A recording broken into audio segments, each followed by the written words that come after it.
68 years ago, the Lincoln Park Zoo sent Field Museum reptile expert Karl Patterson Schmidt a snake to identify. The snake bit him on the hand right there in his Field Museum lab. Schmidt went home that day and didn't seek any medical attention, but he did write a diary documenting his symptoms in graphic detail.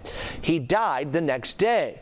Field Museum herpetologist Sara Ruane explains what exactly happened on that day back in 1957.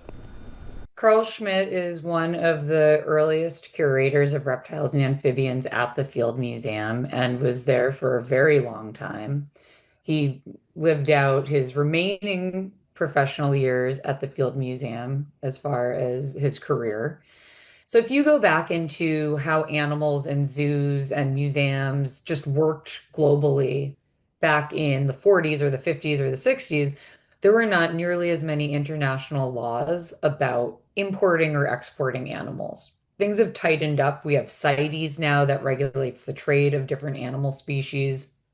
But if you go back into the 50s, you're not going to have that. You might say, as the director or curator of a zoo, you might say, what I really want is some cobras. Okay, they might send you cobras, but they might send you some other stuff too. So you unpack this box and maybe some of the animals are labeled, maybe some of them aren't, maybe some of them are very easy to identify, and maybe some of them are pretty rare.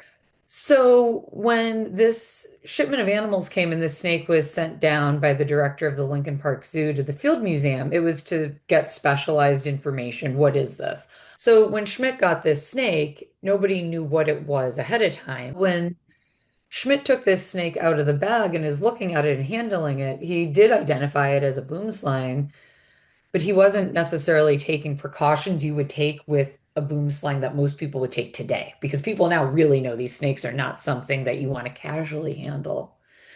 And nobody at the time would have done that with a cobra or a water moccasin or anything like that. But with this boomslang, it's like, oh, it's not really that big of a deal. It's probably not even going to bite. I'm not even sure what it is. I got to look at it.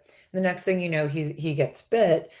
There's a very large chance that Schmidt may have realized, once he realized how serious this was affecting him, it's quite possible he also realized, well, there's nothing that's going to be available that's going to treat this for me. So either I'm going to power through it and be lucky, or this is it. I don't think this man had some sort of thought that that was going to be the end result when it happened by not seeking medical treatment.